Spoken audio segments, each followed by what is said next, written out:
আজকে আমি করছি তেল কই। খুব দুর্দান্ত হয় রান্নাটা, দেখতেও খুব সুন্দর হয়। দেখো, তার জন্য এই সাইজের কই মাছ আমি নিয়ে নিয়েছি।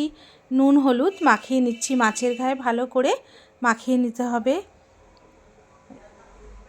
ভালো করে মাখিয়ে নিচ্ছি, দিয়ে খানিকক্ষণ রেখে এবার আমি তেলে ভেজে নেবো আস্তে আস্তে। সব দেখো, মাছগুলো ছেড়ে দিচ্ছি, এপিট ওপিট করে ভালো করে ভেজে নেব। ভেজে নিয়ে ওই তেলেই আমি আদা, জিরে, শুকনো লঙ্কা, রসুন, টমেটো বাটা এর মধ্যে আমি দিয়ে দিয়েছি। দিয়ে ভালো করে কষিয়ে নেব মশলাটা। একটু গোটা গরম মশলা ফাটিয়েও ফোড়নে দিয়ে দিয়েছি। হলুদ গুঁড়ো দিয়ে দিলাম, লবণ দিয়ে দিলাম পরিমাণ মতো, একটু জিরে গুঁড়ো দিয়ে দিলাম।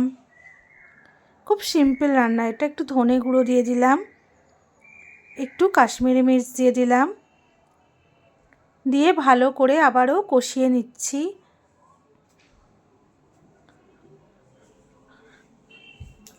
এবার মটরশুঁটিগুলো এর মধ্যে দিয়ে দিলাম, আবারও ভালো করে কষিয়ে নিচ্ছি।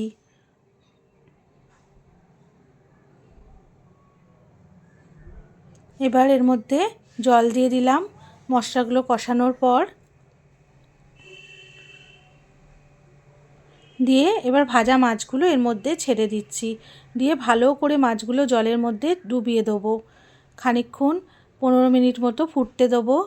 ফুটে দেখো মাছের মধ্যে মশলা ঢুকে গেলে তারপরে এবার আমি ধনেপাতা কুচি আর একটু কাঁচা লঙ্কা ছড়িয়ে এবার সার্ভ করে দিয়েছি। দেখো কি দারুণ হয়েছে দেখতে।